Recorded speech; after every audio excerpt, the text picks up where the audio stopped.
Hey guys, welcome back to my channel. तो आज की इस वीडियो में मैं आपको एक्सप्लेन करने वाली हूँ recently Hotstar release web series जिसका नाम है ताज़ा खबर। तो सीरीज स्टार्ट होती है वसंत गावड़े नाम के लड़के से जो एक टॉयलेट में काम करता है। वहाँ पर वसंत टॉयलेट का as a care taker work करता है एंड जो भी टॉयलेट यूज़ करता है उससे उसको पैसे लेने थे। वसंत बहुत ही गरीब घर से आता था लेकिन हमेशा वो अमीर होने के सपने देखता था। तभी उसका एक फ्रेंड आता है उसके पास जो बताता है कि उसके पापा उसकी माँ को पीट रहे हैं। वसंत भागते हुए जाता है तो उसे पता चलता है कि उसकी मॉम ने जहाँ पर वो काम करती थी वहाँ से 2,000 रुपये चुराए हैं, क्योंकि वसंत का बर्थडे आने वाला है एंड उसकी मॉम उसके लिए टी शर्ट लेने वाली थी जिसके लिए उन्होंने 2,000 रुपये चुराए थे। लेकिन वसंत के पापा को चोरी चकारी बिल्कुल पसंद नहीं, इसलिए वो उसकी मॉम को मार रहे थे। वसंत आकर उन्हें रोकता है एंड फिर से वो लोकल टॉयलेट की तरफ जाता है। वहाँ जाकर एक ड्रॉअर में रखे हुए वो पैसे निकाल लेता है एंड उसी आदमी को देता है जिसके यहाँ से उसकी मॉम ने चोरी की थी। वसंत की फैमिली एक चॉल के एक रूम में रहती थी। वसंत अपनी माँ से सारी बातें शेयर करता था एंड वो अपनी माँ को कहता है कि वो एक ना एक दिन उसी आदमी का घर खरीदेगा एंड अपनी मॉम को वो घर गिफ्ट देगा। वसंत हमेशा अमीर होने के सपने देखता। उसी की गली में एक बेकरी थी जिनको वीनू भाई नाम के एक आदमी चलाते थे। उनकी एक बेटी थी शाजिया जो कि बहुत होशियार थी। उनके बगल में ही एक बेकरी खुल गई थी जिसकी वजह से उनका बिजनेस बंद सा हो गया था। वसंत का एक फ्रेंड था जिसका नाम था पीटर। पीटर एक चाइनीज़ स्टॉल पे काम करता था एंड अपनी रोजी रोटी कमा रहा था। उसकी एक गर्लफ्रेंड थी जिसका नाम था जूली। वो वैसे तो अपने आप को रशियन बताती थी लेकिन वो घाटकोपर की रहने वाली थी। वसंत की एक गर्लफ्रेंड है जिसका नाम है मधु। मधु एक प्रोस्टिट्यूट है लेकिन साथ में स्टिचिंग का काम भी करती है। वसंत अपने बर्थडे के दिन मधु से मिलने जाता है। वहाँ पर वो ब्रोथेल की ओनर, जिसे सब लोग आपा के बुलाते हैं, उसे बहुत सारे पैसे देता है। एक्चुअली ये पैसे वसंत के ना होकर एक शट्टी नाम के आदमी के थे जिसके ब्लैक के बहुत सारे बिजनेस हैं एंड ये ब्लैक मनी वो हर तरह से किसी ना किसी से छुपा के इस तरह से अपने बिजनेस कंटिन्यू करता है। इसलिए वो थोड़े पैसे जहाँ पर वसंत काम करता है उस लोकल टॉयलेट में भी रखता है। वसंत आपा से रिक्वेस्ट करता है कि वो थोड़ी देर मधु को मिलना चाहता है तो आपा उसे 10 मिनट के लिए जाने देती है। वसंत और मधु की बातों से हमें पता चलता है कि वो दोनों एक दूसरे से बहुत प्यार करते हैं एंड वसंत जल्द से जल्द मधु को यहाँ से बाहर निकालना चाहता है एंड उसने कसम खाई है कि जब तक वो मधु को यहाँ से बाहर नहीं निकालेगा वो उसे टच नहीं करेगा, यानी कि उनके बीच में कोई भी फिजिकल रिलेशन नहीं था। वो दोनों बात कर ही रहे थे कि तभी वहाँ पर आपा आती है एंड मधु को रेडी होने के लिए कहती है क्योंकि शेट्टी आया था। शेट्टी हमेशा आता एंड आपा से अपने ब्लैक मनी लेकर चला जाता एंड वो हर वक्त आके मधु को ही मुक करता। शेट्टी मधु को अपनी रखेल बना के रखना चाहता था लेकिन मधु उसके लिए तैयार नहीं थी, वो यहीं पर रहना चाहती थी। शेट्टी देखता है वसंत को मधु के रूम से बाहर आते हुए एंड वो आपा को इस बात पर डांटने लगता है। तो आपा उसे कहती है कि वसंत एक टॉयलेट क्लीनर है एंड वो उसी के लिए आया था। शेट्टी मधु को वसंत के बारे में पूछता है तो वो उसे बताती है कि वो लड़का अच्छा है। शेट्टी उसे कहता है अगर वो उसे पसंद करती है तो वो वसंत को मरवा देगा।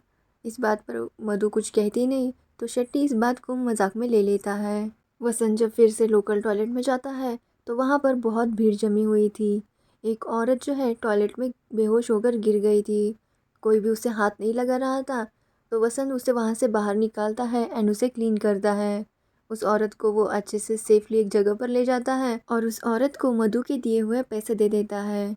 वो औरत बहुत गरीब थी लेकिन आज वसंत ने उसकी बहुत मदद की थी, इसलिए उसके पास देने के लिए उसे कुछ नहीं था।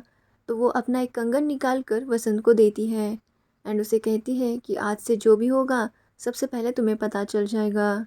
वसंत को ये बात कुछ समझ में नहीं आती लेकिन फिर भी वो कंगन वो रख लेता है। वसंत आगे बढ़ ही रहा था। एक्चुअली वसंत के पास बहुत पैसे थे, ये सब शेट्टी के ब्लैक मनी थे जो उसे उसी लॉकर में जाके रखने थे कि तभी वहाँ पर दो आदमी आते हैं और वसंत को मार पीट कर उससे वो पैसे चुरा के भाग जाते हैं। वसंत को भी चोट लग जाती है, वो वैसे ही अपने घर आकर सो जाता है। सोने से पहले वसंत एक न्यूज़ की ऐप डाउनलोड करता है एंड जब वो ऐप इंस्टॉल हो रही थी तो उसमें कुछ मैजिकल टाइप हमें दिखाई देता है। अगले ही दिन जब वसंत उठता है तो उससे बार बार न्यूज़ की नोटिफिकेशन आ रही थी जैसे कि आज बहुत ज़ोर से बारिश होने वाली है एंड एक ब्रिज जो अभी अभी बना है वो गिरने वाला है। वसंत इस सब को पढ़ते हुए रेडी हो जाता है एंड अपने काम के लिए निकलता है। कि तभी उसे रास्ते में पीटर मिलता है एंड वो उसे एक ब्रिज की ओपनिंग के लिए ले जाता है। वसंत जब ओपनिंग के लिए जा रहा था तब वो देखता है कि आज बारिश का नामो निशान नहीं था, उल्टा आज धूप बहुत ज़्यादा थी। वसंत वहाँ पर ओपनिंग के लिए जाता है एंड वहाँ पर ब्रिज गिर जाता है, जिसे देखकर वसंत हैरान था। उसे समझ नहीं आ रहा था कि जो चीज़ अभी हुई नहीं उसकी न्यूज़ उसे पहले कैसे मिल गई।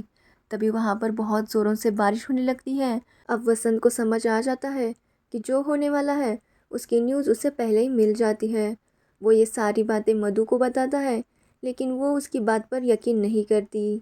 मधु वसंत से कहती है कि वो बच कर रहे, क्योंकि शट्टी के पैसे वसंत ने अभी तक नहीं दिए थे जो चोरी हो गए एंड शट्टी के आदमी वसंत को ढूंढ रहे हैं। वसंत को समझ नहीं आ रहा था कि उन लड़कों ने उसे क्यों पीटा एंड उन्हें पता कैसे चला कि वसंत के पास इतने पैसे हैं। लेकिन वसंत इन सब बातों को इग्नोर कर देता है एंड पीटर को जाकर सब कुछ बता देता है। पीटर पहले वसंत की बात पर ट्रस्ट नहीं करता, लेकिन वसंत की बातों से वो उस पर ट्रस्ट करने लगता है, क्योंकि वो उसका चाइल्डहुड फ्रेंड था। वसंत के मोबाइल में जो न्यूज़ आती थी वो सिर्फ उसे ही दिखाई देती थी। वो जब भी किसी और को दिखाने की कोशिश करता उन्हें वहाँ पर कुछ नहीं दिखता। तो वसंत पीटर से कहता है कि यहाँ पर एक एंटीक शॉप है जहाँ से एक आदमी ने 50,000 का फ्लावर पॉट खरीदा एंड उसे 9 लाख रुपए में बेचा। तो वो दोनों सोचते हैं कि वही जाकर क्यों ना उस फ्लावर पॉट को खरीदे एंड फिर उसे 9 लाख में बेचेंगे। लेकिन उनके पास तो 50,000 रुपये नहीं थे जिससे वो फ्लावर पॉट खरीद सके। तो वो दोनों प्लान बनाते हैं कि कल इसके बारे में वो कुछ ना कुछ करेंगे। एक्चुअली वसंत को जो न्यूज़ मिलती थी उसमें टाइम लिखा होता था कि कौन से टाइम पर क्या होने वाला है। वसंत को अब 50,000 रुपये चाहिए थे, तो वो वीनू भाई से बात करता है। वीनू भाई उसकी बातों पर यकीन नहीं करते एंड वहाँ से चले जाते हैं कि तभी पीटर वहाँ पर आता है एंड वसंत को 50,000 रुपये दे देता है। एक्चुअली पीटर ने सबसे कहा था कि उसके पापा मर गए हैं एंड उसके लिए सब ने उसे पैसे दिए थे। वो दोनों वो पैसे लेकर उसी एंटीक शॉप में चले जाते हैं, जहाँ पर उन्हें पता चलता है कि उस फ्लावर पॉट की कीमत 1 लाख रुपए है। लेकिन उनके पास तो इतने पैसे नहीं थे। वो दोनों सोच ही रहे थे कि तभी पीटर के हाथ से वो फ्लावर पॉट नीचे गिर जाता है एंड उसका एक टुकड़ा गिर जाता है। वो शॉपकीपर उन्हें ढूंढने के लिए उनके पीछे भागता है, लेकिन वो भागकर कहीं पर छुप जाते हैं कि तभी वहाँ पर एक फॉरेनर आता है जो उसकी कीमत पूछता है। शॉपकीपर उसे डैमेज पीस बोल के उसे वो पीस 50,000 रुपये में दे देता है। यानी वसंत को जो न्यूज़ मिली थी वो सच थी। वसंत और पीटर वहाँ से किसी तरह निकल जाते हैं कि तभी वसंत को फिर से एक न्यूज़ आती है कि भोसले नाम का एक आदमी 1 करोड़ रुपए जीतने वाला है। ये जो भोसले नाम का आदमी था वो मधु का कस्टमर था।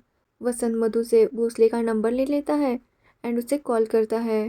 भोसले का अभी 3rd राउंड हो चुका था एंड लास्ट राउंड अभी बाकी था। फ़ोन उसकी वाइफ उठाती है एंड वसंत उसे कहता है कि लास्ट राउंड में जो क्वेश्चन पूछने वाले हैं उसका आंसर उसे पता है। वो आंसर तभी बताएगा जब वो जीतने के बाद उसे 30 लाख रुपए देगी। तो उसकी वाइफ उस डील के लिए हाँ करती है। तो वसंत उसे आंसर भेज देता है जिसमें उसका आंसर टी से शुरू होने वाला था। जब वो भोसले का लास्ट राउंड चल रहा था तब उसे टी पर से 2 ऑप्शन मिलते हैं, जिसमें से एक भोसले चूज़ करता है एंड उसे पैसे मिल भी जाते हैं। वो 1 करोड़ जीत जाता है। वसंत को लगता है कि उसे अब 30 लाख रुपए मिल जाएंगे, लेकिन भोसले की वाइफ वसंत से लड़ाई करती है एंड उसे कहती है कि उसने सिर्फ टी लिखा था और टी पर से 2 ऑप्शन आए थे, इसलिए उसे कुछ नहीं देगी वो। एंड वो वहाँ से झगड़ा कर कर चली जाती है एंड वसंत को कुछ भी पैसे नहीं मिलते। वसंत वीनू भाई और वधु को इस सब के बारे में बताने की कोशिश करता है, लेकिन वो दोनों उस पर यकीन नहीं करते। तभी वसंत को न्यूज़ आती है कि जहाँ पर वीनू भाई स्टॉल लगाने के लिए जाने वाले हैं वहाँ पर दंगे होने वाले हैं एंड इसलिए वो वीनू भाई को कहता है कि वहाँ पर ना जाए, लेकिन वो उस पर यकीन नहीं करते। उसे एक और न्यूज़ आती है कि एक बैंक है जिसके सारे पैसे डूबने वाले हैं और उस बैंक में मधु का अकाउंट था एंड उसकी सारी सेविंग्स उसी बैंक में थी। वो मधु को भी इस बारे में बताता है, लेकिन वो भी उस पर यकीन नहीं करती। वसंत को एक और न्यूज़ आती है कि एक एयरलाइन कंपनी के सारे एम्प्लॉय स्ट्राइक पर गए हैं। तभी वसंत के पास वीनू भाई एंड मधु आते हैं एंड मधु के सारे पैसे डूब गए थे एंड वीनू भाई भी जहाँ पर स्टॉल लगाने वाले थे वहाँ पर दंगे हो गए एंड उन्होंने बहुत सारा कर्जा लेकर वहाँ पर स्टॉल लगाने के लिए बहुत सारा ऑर्डर बनाया था एंड वो सारा फूड ख़राब हो जाता। वसंत वो सारा खाना लेकर उसी कंपनी के पास जाता है जहाँ पर स्ट्राइक चल रही थी एंड वहाँ पर वो सारा खाना डबल प्राइस में बेच देता है, जिसके बाद वीनू भाई को प्रॉफिट हो जाता है एंड उनका कर्जा चुकता हो जाता है। वसंत को फिर से एक न्यूज़ आ जाती है कि क्रिप्टो की प्राइस बढ़ने वाली है, लेकिन उसे क्रिप्टो के बारे में ज़्यादा कुछ नहीं पता था। तो शाज़िया उसे क्रिप्टो के बारे में बताती है और वो सोचते हैं कि वो क्रिप्टो में इन्वेस्ट करेंगे, लेकिन उनके पास इतने पैसे नहीं थे। तो शाज़िया अपने बॉयफ्रेंड से पैसे लेती है एंड क्रिप्टो में इन्वेस्ट करने के लिए कहती है। अगले ही दिन क्रिप्टो के प्राइस बहुत ज़्यादा बढ़ जाते हैं एंड उन्हें अच्छे खासे पैसे मिल जाते हैं। वसंत वो सारे पैसे लेकर आपा के पास चला जाता है एंड मधु को वहाँ से हमेशा हमेशा के लिए निकाल कर ले आता है, जिसके बाद वो फर्स्ट टाइम दोनों फिज़िकल होते हैं एंड फिर वो आगे की प्लानिंग करने लगते हैं।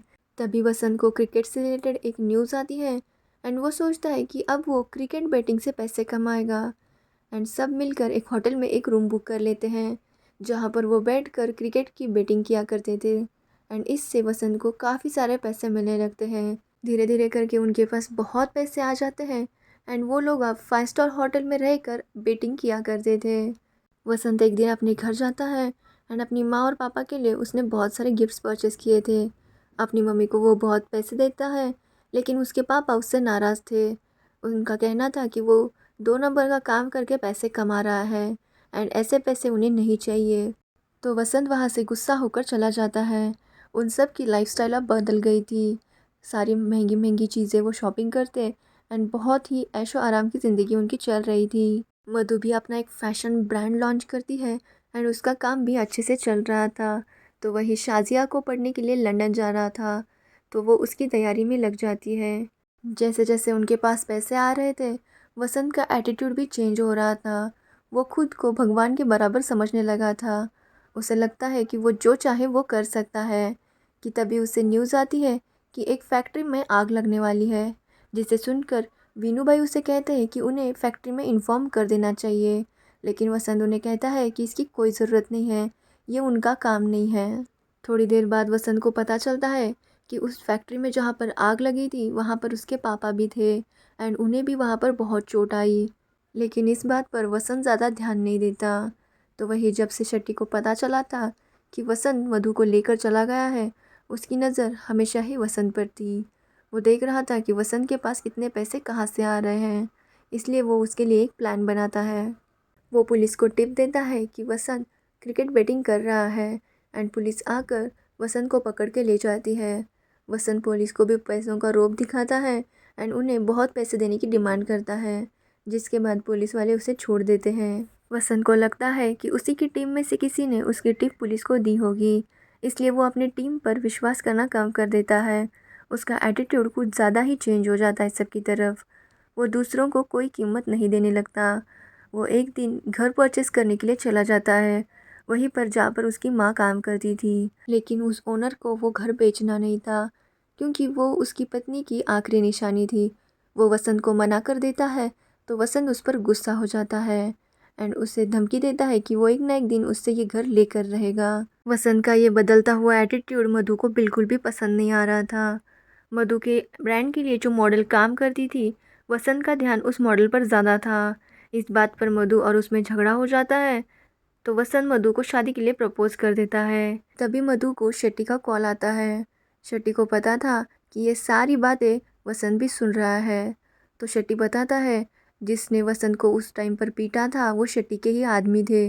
उसी के आदमी ने उसके पैसे चुराए थे एंड मारा था, क्योंकि वो मधु से मिलने गया था एंड उसकी नज़र हमेशा वसंत पर रहेगी। वो एक ना एक दिन वसंत को ज़रूर पकड़वाएगा एंड जो पुलिस उसे पकड़ कर ले गई थी वो भी शेट्टी के कहने पर ही लेकर गई थी। वसंत इस बात से गुस्सा हो जाता है एंड फिर से बैटिंग करने लगता है। इस बार वो पुलिस वालों से कहता है कि वो भी अपने पैसे लगाएं एंड उन्हें जानबूझकर हरवा देता है। एक्चुअली ये सब वसंत का प्लान था। उसने उनकी सारी बातें रिकॉर्ड कर ली थी और अगर फिर से उन्होंने उसे तंग किया तो उसके पास उनके खिलाफ सबूत थे। अब तो वसंत का एटीट्यूड और ज़्यादा बढ़ गया था, तो उसे कुछ दिनों बाद एक न्यूज़ मिलती है कि वो जिस घर को ख़रीदने वाला था उस घर के ओनर का कुत्ता खो गया है एंड उस ओनर को वो कुत्ता बहुत ज़्यादा प्यारा था। वसंत उसके कुत्ते को ढूंढ लेता है एंड उसे कॉल करके उसके कुत्ते को दिखाता है एंड उसे धमकी देता है कि अगर उसने उसका घर वसंत को नहीं बेचा तो वो उसके कुत्ते को मार देगा। तो वो आदमी वसंत को उसका घर बेच देता है, जिसके बाद वसंत अपनी माँ को उसी घर में लेकर आता है। उसके पापा उसके साथ अभी भी आने के लिए तैयार नहीं थे। न्यू ईयर के टाइम वसंत एक पार्टी थ्रो करता है। उसका अब वीनू भाई एंड पीटर से मिलना जुलना बहुत कम हो गया था। उसके पास उनके लिए टाइम भी नहीं था और मधु के साथ भी उसका रिलेशन इतना अच्छा नहीं चल रहा था। पार्टी में वसंत को एक न्यूज़ मिलती है कि मधु और शेट्टी का एमएमएस लीक हो गया है एंड उनके बीच में उस बारे में झगड़ा चल रहा है। वसंत ये देखकर बहुत ज़्यादा परेशान हो जाता है कि तभी वहाँ पर शेट्टी आ जाता है। शेट्टी उससे कुछ बातें सुनाता है एंड वो मधु के साथ भी फ्लर्ट करने की कोशिश करता है, जिसके बाद वसंत को और ज़्यादा गुस्सा आ जाता है। वो जाकर गुस्से में उस मॉडल को किस करने लगता है, जिसके बाद मधु उस पर चिल्लाती है। तो वो मधु को एज अ प्रोस्टिट्यूट करके बुलाता है एंड उसे कहता है कि जब वो शेट्टी के पास जाती थी तब वो कुछ नहीं कहता था, तो अब उसे भी चुप रहना चाहिए। मधु इस बात पर रोने लगती है एंड वीनू भाई पीटर उसे लेकर वहाँ से चले जाते हैं। तभी वहाँ पर वसंत की माँ आती है और उसे बताती है कि उसके पापा और वो एक जैसे हैं, लेकिन उसके पापा उसकी तरह बदलते नहीं। जिसके बाद वसंत वहाँ से निकल जाता है एंड वो उसी लोकल टॉयलेट के पास जाता है जहाँ पर वो काम करता था। वहाँ पर वो बहुत सारे पैसे रख देता है एंड चला जाता है। फिर वो अपने चौल वाले घर पर चला जाता है जहाँ पर उसके पापा सो रहे थे। वो उनके पास जाकर बैठता है। शायद उसे अपनी गलती का रियलाइजेशन हो रहा था कि तभी फिर से मधु ब्रोथल जाती है एंड वहीं पर उसके बेड पर जाकर बैठ जाती है। वहाँ पर शेट्टी आता है एंड उसके कंधे पर हाथ रखता है। तभी आपा छुप कर उनकी फ़ोटो खींच लेती है एंड फिर शेट्टी वहाँ से चला जाता है। शायद ये उन दोनों का प्लान था एंड यही फ़ोटो वायरल हो गई थी एंड शायद यही न्यूज़ वसंत को आई थी। वसंत अपने पापा के पास बैठकर सोच ही रहा था कि तभी उसे एक और न्यूज़ आती है कि मुंबई के फेमस करोड़पति वसंत गावड़े का मर्डर हो चुका है एंड वसंत ये देखकर शॉक हो जाता है एंड यहीं पर ये सीरीज़ एंड हो जाती है। तो ये था ताज़ा खबर सीरीज़ का एक्सप्लेनेशन। अब शायद हमें अगली सीरीज़ में पता चलेगा कि वसंत ये न्यूज़ देखकर अपना फ्यूचर चेंज कर लेता है या फिर उसका मर्डर हो जाता है।